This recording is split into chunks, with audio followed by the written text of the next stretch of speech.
नमस्कार, स्वागत है आपका। आप देख रहे हैं 5 की पंचायत। मैं हूं आपके साथ आशा झा। आज मुद्दा बेहद गर्म है। केरल के कोल्लम जिले में पुतिंगल देवी मंदिर में आतिशबाजी के दौरान आग लगने से 109 लोगों की मौत हो गई। 350 लोग गंभीर रूप से जख्मी हैं। आपको बता दें कि मंदिर में नवरात्र का उत्सव भी मनाया जा रहा था। सुबह 3:30 बजे ये आतिशबाजी की गई और इसी आतिशबाजी के दौरान आग लगी और फिर मंदिर परिसर में अचानक से भगदड़ मच गई। इसके बाद धमाके होने लगे। ये आग इतनी भयानक थी कि त्रावणकोर देवासम बोर्ड की जो पूरी बिल्डिंग थी वो तबाह हो गई, एक पल में धराशायी हो गई। ये बिल्डिंग पटाखा स्टोर के ठीक बगल में ही थी। 5 की पंचायत में आज इसी मुद्दे पे हम करेंगे धार्मिक स्थलों में हादसे रोकने में ट्रस्ट नाकाम क्यों है, इस पर चर्चा। और साथ ही क्या धार्मिक स्थलों पर सरकार का नियंत्रण होना चाहिए। हमारे साथ कुछ खास मेहमान भी जुड़ेंगे, लेकिन चलिए सबसे पहले एक रिपोर्ट।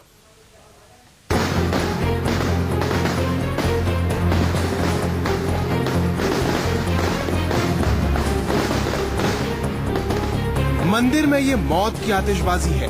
केरल के कोल्लम के पुतिंगल मंदिर में इसी आतिशबाजी ने चारों तरफ मातम फैला दिया। आतिशबाजी से फैली आग ने ऐसा तांडव मचाया कि माता का ये मंदिर भक्तों की चीख पुकार से गूंज उठा।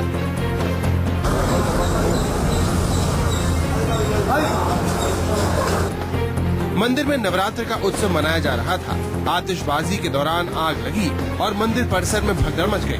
तड़के 3:30 बजे ये हादसा हुआ।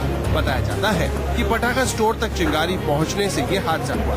जैसे ही पटाखा स्टोर में आग लगी, धमाके होने लगे। आग इतनी भयानक थी कि त्रावणकोर देवासम बोर्ड की बिल्डिंग तबाह हो गई। ये इमारत पटाखा स्टोर के ठीक पास थी। बताया जाता है कि घटना के वक्त करीब 6000 लोग मौजूद थे।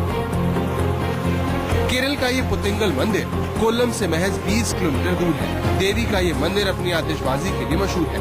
हर नवरात्र यहाँ आतिशबाजी की प्रतियोगिता होती है, जिसे देखने के लिए देश विदेश से हजारों लोग पहुँचते हैं। बीती रात ये हादसा भी इसी आतिशबाजी के दौरान हुआ। केजे श्रीवत्सन के साथ ब्यूरो रिपोर्ट, न्यूज़ 24। तो आपने देखा तस्वीरें, बेहद भयावह। बड़ी बात यह है 102 लोग जान गंवा चुके हैं। यह आंकड़ा बढ़ भी सकता है। लोगों को निकालने का काम जारी है। प्रधानमंत्री खुद भी पहुंचे, लेकिन इन सबके बीच जो अहम सवाल है वो आपके सामने रखते हैं। हमारे साथ खास मेहमान जुड़ चुके हैं और आपको बता दें इस चर्चा में हमारे साथ शामिल होने के लिए पंडित राजकुमार शास्त्री जी मौजूद हैं नोएडा स्टूडियो में मेरे साथ। धर्माचार्य हैं जाने माने। साथ ही कृष्णा बिहारी तिवारी जी, ये भी धर्माचार्य हैं जाने माने, हमारे साथ नोएडा स्टूडियो में मौजूद हैं। स्वामी चक्रपाणी महाराज, अध्यक्ष संत महासभा, बाहर से हमारे साथ जुड़े हुए हैं। और इसके अलावा कृष्णा शर्मा जी भी मौजूद हैं, ये भी धर्माचार्य हैं। आपका भी बहुत बहुत स्वागत है। और चलिए आपका स्वागत करते हैं और इसी के साथ सबसे पहले हमारा राउंड 1 का सवाल क्या है उस पर नजर डालते हैं कि आखिर सबसे बड़ा सवाल आज हम 5 की पंचायत में उठा क्या रहे हैं। और बड़ा सवाल यही कि धार्मिक स्थलों में हादसे रोकने में आखिर ट्रस्ट नाकाम क्यों है। धार्मिक स्थलों में हादसे रोकने में ट्रस्ट नाकाम क्यों? तो बड़ा सवाल यही कि क्यों ट्रस्ट नाकाम है। वाकई क्या कहा जाए ट्रस्ट की नाकामी। और शुरुआत में कृष्ण बिहारी तिवारी जी आपसे करना चाहूंगी जी। नाकामी किसकी कहेंगे आप? ट्रस्ट नाकाम क्यों है? अभी तक जो सामने आए कम से कम हम यही कहेंगे कि ट्रस्ट पूरी सुरक्षा व्यवस्था मुहैया नहीं कर पाया पाता और इसके चलते ये हादसे होते हैं। क्यों? नहीं, ऐसी बात नहीं है। ट्रस्ट जो है पूरी व्यवस्था करते हैं, परंतु कभी कभी क्या होता है कि संभावना से ज्यादा जब भीड़ आ जाती है और कोई ऐसी अकस्मात जो घटना हो रही है, यथा राजा तथा प्रजा, ये ट्रस्ट की गलती नहीं है। ये गलती जो है हमारे यहाँ की व्यवस्था की, सरकार की गलती है। क्योंकि सरकार में जो व्यवस्थाएं चल रही हैं वो भी फेल हो रही हैं। उसमें कहाँ जो है वो व्यवस्थाएं हैं, कहाँ देखिए आप शिक्षा में हो रहा है तो स्तर गिर रहा है सरकार का। स्वास्थ्य में देखिए तो वहाँ पर जो है व्यवस्था गिर रही है, वहाँ तो कोई नहीं। आप पटाखे गलत तरीके से लाके जमा कर देते हैं, प्रशासन को इसकी जानकारी नहीं होती, चोरी छुपे आप ये काम करते हैं, फिर आप ये कैसे कह सकते हैं कि ये प्रशासन की जिम्मेदारी? प्रशासन वहाँ चेक करके क्यों नहीं भेजता है? वहाँ से वहाँ जैसे उल्टे सीधे आदमी पहुंच रहे हैं, मंदिर प्रबंधकों से हम ये तो उम्मीद नहीं करते। मंदिर प्रबंध अपने एरिया में करेगा, बाकी का जो देश में हमारी व्यवस्था चल रही है और जो राज्यों में चल रही है और जो मोहल्ले या कोई भी जो है जिले में चल रही है वो तो सरकार की व्यवस्था है। सरकार जो है गलत तरीके से वहां पर पटाखे की दुकान खुलवा दी है। सरकार के जितने भी कर्मचारी हैं, आप देखिए सरकार की व्यवस्थाओं में कितनी वो ढील पोल है। पुलिस को कितने ही पैसे आप दीजिए, आप कुछ भी काम चलिए, आप ट्रस्ट के यहाँ पे राजनीति में कोई भी पैसे दीजिए, राजनीति में लोगों से कुछ भी काम करा लीजिए। तो अब बताओ, जब सरकार ही जो है ट्रस्टी वहाँ सारे दुनिया में थोड़ी देखते फिर रहेंगे, घूमते फिर कौन क्या कर रहा है, ट्रस्ट केवल कौन जिम्मेदार है? आपके हिसाब से फिर जिम्मेदारी किसकी? इसमें सरकार की जिम्मेदारी है। सरकार की व्यवस्था ठीक नहीं है। सरकार को, पुलिस को, वहीं पुलिस के नीचे जो है सारे काम हो रहे, पुलिस चौकी के पास काम हो रहे। त्रिपाठी महाराज, मैं आपके पास आना चाहूंगी। आप भी यही मानते हैं सीधे तौर पर सरकार जिम्मेदार है? ऐसे हादसों के लिए लोगों की जान जब जाती है तो सरकार को जिम्मेदार ठहराएं? देखिए, सबसे पहले तो हमारे वहाँ पे सनातनी जो उसमें घायल हुए, जो मारे गए, उनके प्रति हम संवेदना व्यक्त करते हैं। और सबसे बड़ी दुर्भाग्य की बात ये है कि सनातन धर्म के प्रति ये काफी समय से उपेक्षा हो रही है। कभी कुंभ का आयोजन हो, उसमें भी काफी लोग घायल होते हैं और मारे जाते हैं। कहीं मंदिरों में इस तरह की घटनाएं एक दिन की नहीं लगातार हो रही है। वहाँ पे शासन, प्रशासन और ट्रस्ट की तीनों की जिम्मेदारी थी कि आखिर वहाँ पे जहाँ पे पटाखे का एक परंपरा है छोड़ने की, वहाँ पे पटाखे की गोदाम कहाँ से पहले से वो किया गया। तो सबकी ये जिम्मेदारी बनती है कि वहाँ पे किसी भी प्रकार के श्रद्धालु घायल न हो, मारे न जाए, इसकी जिम्मेदारी बनती थी। आज इतनी बड़ी, लेकिन एक बड़ी बात है ना चक्रमानी जी, ये कह के कि सबकी जिम्मेदारी बनती है, मामले को तो टाल नहीं सकते। मंदिर प्रशासन पर अगर मामला दर्ज हुआ है तो उसके पीछे कोई ना कोई कारण है, तभी दर्ज हुआ है। देखिए जी, सबकी जिम्मेदारी कह के हम टाल नहीं सकते हैं। बड़ी बात देखो, शासन नहीं, आप देखिए, शासन प्रशासन के पास अधिकार होता है किसी के प्रति एफआईआर कर दे और किसी को जिम्मेदारी बना दे। लेकिन इस बात को समझना होगा कि जब कुंभ होता है तो कुंभ का आयोजन सरकार करती है, उसकी व्यवस्था देखती है। तो सरकार पे तो पिछली बार भी जो इलाहाबाद प्रयाग में कुंभ हुआ था उसमें लोग काफी लोग घायल हो गए। और एक भरोसा होता है। देखिए, सवाल यहाँ पे भरोसे का भी है। आप हर साल आयोजन करते हैं, कभी कोई हादसा नहीं होता। इस बार हो जाता है तो आप सवालों के घेरे में आ जाते हैं। और अगर आप फिर इंटरवेन करने की कोशिश करते हैं, सनातन धर्म की उपेक्षा है सरकार और शासन प्रशासन द्वारा, तो आप ये मानते हैं कि इंटरवेन करना पड़ेगा सरकार को जबरन? आप जाइए, अगर प्रशासन दखल अंदाजी करे तो ट्रस्ट मानेगा इन बातों को या मंदिर प्रबंधन इन बातों को स्वीकार करेगा? उसको सहमति के साथ बैठना चाहिए, उनसे ट्रस्ट से पूछना चाहिए कि यहाँ पे क्या, चूंकि अब देखा जा रहा है कि वहाँ पे परंपरा है, वहाँ पे आतिशबाजी करने की श्रद्धालुओं की परंपरा है, तो वहाँ पे इस तरह की घटना तो निश्चित रूप से जिम्मेदार वहाँ के शासन और प्रशासन सब। राजकुमार शास्त्री जी, सिर्फ एक ट्रस्ट को जिम्मेदार नहीं किया जा सकता। सारी बातें हैं जो सोचने की हैं। देखिए, पूरे देश की जो सुरक्षा व्यवस्था है ये सरकार की है और हर व्यक्ति सुरक्षित रहे, ये सरकार की जिम्मेदारी है। ठीक है। वहां पर आप पूरे भारत में देखिए कि सुरक्षा व्यवस्था बिल्कुल बिगड़ चुकी है। आए दिन कहीं बम फट रहे हैं, कहीं किसी प्रकार से मर्डर हो रहे हैं, किसी का किसी प्रकार से कानून से कोई डर नहीं रहा। इसका कारण यह है कि सरकार आज के टाइम में केवल अपना वोट की राजनीति कर रही है। किसी को क्या परेशानी हो रही है इससे सरकार को कोई लेना देना नहीं है। यहाँ पे ट्रस्ट की हम बात कर रहे हैं, पहले तो आप इस पे बात रखिए। बिल्कुल ठीक। जहाँ पर किसी प्रकार के फंक्शन होते हैं और बहुत बड़ी गैदरिंग होने की चांस होते हैं, वहां पर पहले उस क्षेत्र के एसएचओ को एक परमिशन के लिए लेटर देना पड़ता है कि इस प्रकार हम फंक्शन कर रहे हैं। बाकायदा पुलिस की निगरानी में सारे काम होते हैं, पुलिस की जानकारी में होते हैं।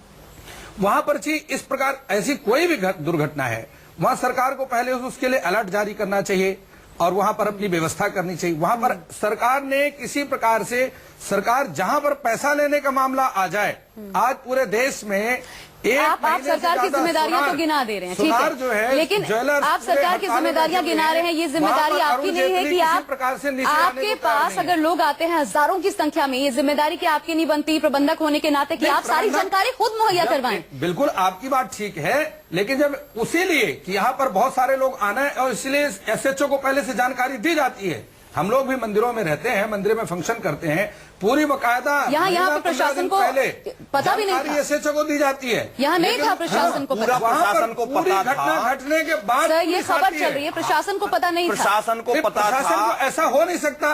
इस देश में क्या पटाखे चोरी छुपे लाके रखे गए थे बड़ी संख्या में और आज खुलासे हो रहे हैं जो बड़ी संख्या में बाहर भी आए हैं। आपको बचाव के लिए ट्रस्ट को दोषी ठहरा रहा होता है, वहाँ पटाखे बजते हैं।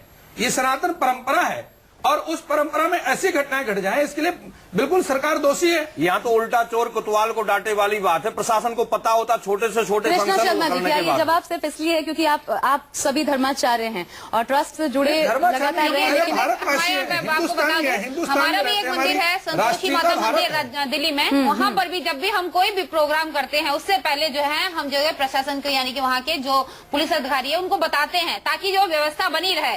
और उसके बाद जो है कोई व्यवस्था बिगड़ती नहीं है, मगर हाँ कोई जो कह सकते हैं कि जो हमारे शरारती तत्व जो आ जाते हैं बीच में जो हंगामा कर देते हैं, नाम आ जाता है ट्रस्ट के ऊपर, तो यहाँ पर कहीं न कहीं सरकार जो है यहाँ पर जो दिखाई दे रहा है, देखिए हमारे महंत धीरज जी और भावना जी जो वहाँ पे जिस तरीके की व्यवस्था करते हैं, हम लोग जो व्यवस्था करते हैं उस हिसाब से लगता है कि हम लोग जो व्यवस्था करके चल रहे हैं हम सही चलते हैं। हमारा ऐसा कुछ नहीं है, मतलब आप लोगों की तरफ से सब कुछ सही होता है, के हिसाब से हम लोग अच्छे चल रहे हैं, मगर कहीं ना कहीं सरकार की कभी कभी क्या ऐसा हुआ, कभी क्या ऐसा हुआ चक्रपाणी महाराज, मैं आपसे सवाल पूछती हूँ, ये क्या कभी ऐसा हुआ कि खुद धर्माचार्य हैं ये सभी, ट्रस्ट की तरफ से या मंदिर प्रबंधक की तरफ से कोई सदस्य सामने आए कहे कि देखिए हम तो ये तैयारियां कर रहे हैं लेकिन प्रशासन अपनी जिम्मेदारी नहीं निभा रहा, ये बातें क्यों नहीं सामने आती? सूचना होने के बाद भी वहाँ पर अपनी जो है व्यवस्था नहीं करते, अपनी जिम्मेदारी नहीं निभा रहे हैं। वाली बात करते हैं चक्रपाणी महाराज को नहीं पता था।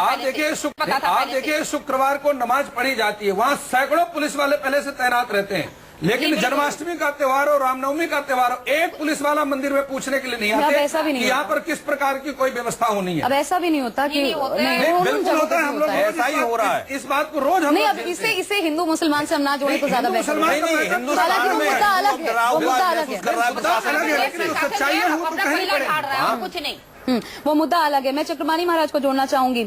वो इसी मुद्दे से जुड़ा हुआ है, वो इसी मुद्दे से जुड़ा हुआ कितने है। सहमत आप हैं? ये मुद्दे आपने सुने जो मान रहे हैं यहाँ पे तमाम धर्माचार्य हमारे साथ बैठे हुए हैं, आप कितने सहमत हैं?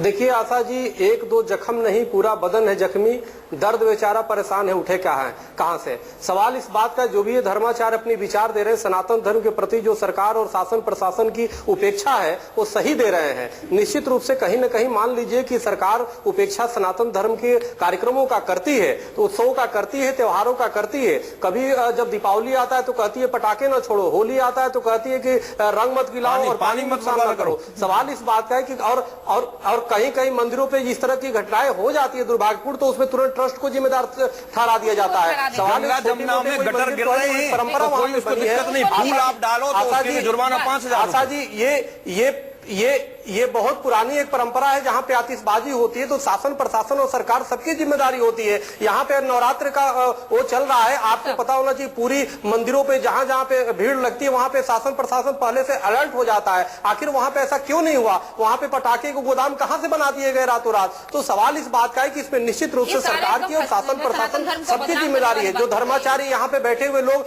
कह रहे हैं बिल्कुल सही कह रहे हैं। फैक्ट्रियों का केमिकल जा रहा है, उन पर कोई जुर्माना नहीं है। हम फूल यदि वहाँ गिरा दें उससे पूजा की जाती है, उससे पवित्रता बढ़ती है। कोई प्रोग्राम हो रहा है मगर हमने व्यवस्था बना के रखी है, मजाल हो जाए कुछ भी गड़बड़ हो जाए, ऐसा थोड़ी चीज जो है हम लोग पहले से ही अपने ही नहीं, तो फिर आप सभी के मुताबिक इसमें ट्रस्ट की कहीं कोई जिम्मेदारी नहीं बनती। नहीं, जिम्मेदारी पूरी है, जिम्मेदारी है, परंतु उसमें गलती नहीं कर रहा है। ये सरकारी जो है कमी खामी अपने उत्सव में इतना व्यस्त रहता है, आना जाना, भक्तों का आना जाने व्यवस्था में, और वहाँ पर ट्रस्ट का काम ये थोड़ी कि कौन क्या बम लेकर के आ रहा है, कौन पटाखे लेकर के आ रहा है। पैसा जब सामने आता है, महाराज माफ कीजिएगा, पैसा जब सामने आता है तब ट्रस्ट सामने आ जाता है। आपकी जिम्मेदारी होती है नागरिकों की सुरक्षा की, तब आप कहते हैं कि हमारी जिम्मेदारी नहीं है। अपनी जेब से पैसा लगा करके मंदिरों में इनकम ही क्या है? इनकम यहाँ पर ट्रस्ट का अंदर से नहीं हुआ है, ये बाहर हुआ है। जो भी हुआ है ट्रस्ट के अंदर कमाई कितनी है बताने की, अकूत संपत्ति डोनेट करते हैं और उसे मंदिर चलते हैं। ये बताने की जरूरत है, दोषी नहीं है। ये बताने की जरूरत है कितनी अकूत कमाई होती है मंदिरों में। बिल्कुल होती है, परंतु परोपकारी काम कर रहे हैं। लोग अपनी जेब से पैसा लगा करके मंदिर की व्यवस्था करते हैं। परोपकारी कार्य जितने जो है सनातन धर्म में है, उतना किसी भी धर्म में परोपकारी कर्म नहीं है जितना पैसा आ रहा है उससे ज्यादा एक चीज तो लेकिन यहाँ पे स्पष्ट हो जाती है कि आप सभी धार्मिक स्थलों में हादसे रोकने में ट्रस्ट नाकाम क्यों? कम से कम ट्रस्ट को पूरी तरीके से जिम्मेदार नहीं मानते, प्रशासन की जिम्मेदारी ज्यादा बड़ी यहाँ पे हो जाती है। ये हमें समझना होगा। जरूर हमने मंदिर प्रशासन के ऊपर केस यहाँ पे दर्ज हो चुका है, लेकिन ट्रस्ट को आप सभी धर्माचार्य यहाँ पूरी तरीके से अलग कर रहे हैं। प्रशासन की सरकार दोषी है, ठीक है, प्रशासन अपना चाहिए। ठीक है, तो कम से कम ये निष्कर्ष जरूर निकल गया इस चर्चा से, और फिलहाल इस चर्चा को हम आगे भी जारी रखेंगे, लेकिन फिलहाल यहाँ वक्त हो गया एक ब्रेक का। और आज का दूसरा सवाल जो है उससे पहले आइए इस पर भी नजर डाल लेते हैं। क्या धार्मिक स्थलों पर सरकार का नियंत्रण होना चाहिए? ये अपने आप में एक बड़ा सवाल है और उसी सवाल को हम आगे बढ़ाते हैं। क्या सरकार का नियंत्रण होना चाहिए? और वहां दूर बैठे चक्रपाणी महाराज ज्यादा सही तरीके से हम सबकी बहस को देख पा रहे हैं।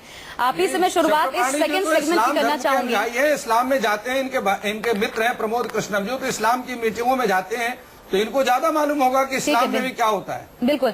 तो चक्रपाणी महाराज, ये सेकंड सेगमेंट आप ही के साथ शुरू कर रही हूँ मैं। सरकार का नियंत्रण क्या होना चाहिए इन स्थितियों को देखते हुए, तब जब आप सभी ये कह रहे हैं कि सबसे ज्यादा जिम्मेदार प्रशासन है ऐसी घटनाओं के लिए, तो फिर सरकार का क्या स्टेप? आपको बता दें कि देखिए अब शिक्षा का स्तर इतना गिर रहा है, वो तो सरकार अलग मुद्दा हम लोग उठाते रहते हैं, वो अलग मुद्दा है, ठीक है। देखिए आशा जी, मैं आपको बता रहा हूं कि सब कुछ जितने भी ट्रस्ट और धर्म गुरुओं को जो और सनातन धर्म की जो उपेक्षा की जा रही है और धर्म गुरुओं को पकड़ा जा रहा है और फंसाया जा रहा है और ट्रस्टों को फंसाया जा रहा है, इस सबका मात्र उद्देश्य यही है कि सरकार द्वारा कैसे मंदिरों को अधिग्रहित कर लिया जाए, देश के संतों को फंसाया जा रहा है मतलब क्या? पुजारियों को फंसाया जा रहा है मतलब क्या? चक्रपाणी महाराज, यहाँ तो आप क्या कहेंगे? यहाँ भी फंसाया जा रहा है, धर्म को अपने अधीन कर लिया जाए और मंदिरों को आकर के नहीं फंसाया जा रहा है, मुझे अपने आप में बहुत सुरक्षित है। सरकार को मंदिर से कोई लेना देना फिर ऐसे हादसे क्यों होते हैं? देश की सुरक्षा की काम करें, नहीं तो फिर ऐसे हादसे आप बोल रहे हैं कि मंदिर सुरक्षित है, ये एक बहुत बड़ी होगी। प्रारंभ से ही धर्माचार्यों का ही मंदिर धर्माचार्यों ने बनाया है, सरकार ने कोई मंदिर नहीं बनाया। आज तक राम मंदिर सरकार ने केवल पॉलिटिकल मुद्दा बना करके रख लिया है। सरकार ने आज तक एक मंदिर नहीं बनाया, वहाँ पर सरकार का नियंत्रण होने का कोई मतलब नहीं बनता है। समझ पाती, बहरहाल आप सभी एक मत है यहाँ पे, लेकिन चक्रपाणी महाराज, सरकार का किसी नियंत्रण पहले सरकार मंदिर बनाए। अगर सरकार को मंदिर पर नियंत्रण चाहिए तो पहले सरकार राम मंदिर बनाए और उसके बाद सरकार मंदिर की कोई बात करे। फंसाया जा रहा है, उन्होंने एक मुद्दा रखा, कैसे फंसाया जा रहा है इसको स्पष्ट कीजिए चक्रपाणी। एक तो बीच में अगर कोई न बोले तो ठीक है, डिबेट का मतलब एक दूसरे की बात सुने और उसको तर्क द्वारा काटना चाहिए, बीच में बोलने से ठीक नहीं होगा। देखो ऐसा है, जहां तक बात है कि बार बार जहां पे जो बड़े बड़े मंदिर हैं उस मंदिरों पे काफी सरकारों की निगाह, उसकी सुरक्षा व्यवस्था तो देखती नहीं, लेकिन वहां के चढ़ावे पे विशेष ध्यान होता है। जो छोटे मंदिर जो पुराने हो गए, जो आश्रम पुराने हो गए, जहां पे जीर्णशील अवस्था है, वहां व्यवस्था नहीं चल रही, वहां तो सहयोग सरकारें कर नहीं रही है, बल्कि जहां पे ज्यादा चढ़ावे आ रही है उसको कैसे प्रतिबंधित कर दिया जाए, सरकार अधीन कर दिया जाए, एक षड्यंत्र चला जा रहा है जो एक बहुत बड़ी साजिश है और इससे सनातन धर्म प्रभावित होगा। और ये बात बताइए। और स्वामी जी एक बात आपको और कहनी पड़ेगी कि सरकार मंदिरों को अपने नियंत्रण में ले, उससे पहले वहां पर रहने वाले कर्मचारी जो पुजारी हैं, सेवादार हैं, उनकी सरकारी नौकरी होनी चाहिए। वो जो लोग सरकारी नौकरी करते हैं उनसे ज्यादा क्वालिफाइड पुजारी हैं, पीएचडी और डिलीट करके बैठे हुए हैं। नहीं तो आप लोगों के मुताबिक वो सभी खुश हैं। अभी जो व्यवस्था है उससे वो सभी खुश हैं। व्यवस्था मिलनी चाहिए। अभी जो व्यवस्था है उससे वो सभी खुश हैं जिनका मुद्दा उठा रहे हैं। इसलिए खुश हैं क्योंकि उनकी यजमानी है। सरकार के आ जाने के बाद तो सरकार केवल पैसा देखती है और वहाँ की व्यवस्था से कोई मतलब नहीं। बहुत छोटा एक आखिरी कमेंट में आपसे चाहूंगी, कंक्लूडिंग रिमार्क्स। जी देखिए देखो ऐसा है आशा जी, हमने सरकार से बात किया था और माननीय गृह मंत्री जी से बात किया था कि राष्ट्रीय स्तर पर जितने उसके कार्य हैं उसमें तो सरकार फेल हो रही है, जो काम जो है उनको नहीं करना चाहिए, उसके व्यवस्था देखे, लेकिन सरकार निश्चित रूप से इसको करने में असफल रही है, जिसके परिणाम हालांकि उसके वक्त रहेगा, देखना होगा क्या होगा आगे। फिलहाल क्योंकि मेरे पास वक्त बस इतना ही था, वक्त मेरे पास इतना ही था। आप सभी खास मेहमानों का बहुत बहुत शुक्रिया हमारे साथ चर्चा में शामिल होने के लिए, और आगे क्या होता है ये आने वाला वक्त बताएगा। लेकिन फिलहाल जरूर ये बड़ा हादसा है, नुकसान बड़ा हुआ है, कैसे रुकें, हमारा फोकस इसी बात पे होना चाहिए। यहाँ एक ब्रेक का वक्त तो चला है, लेकिन न्यूज़ 24 पर खबरों का सिलसिला लगातार जारी है। नमस्कार।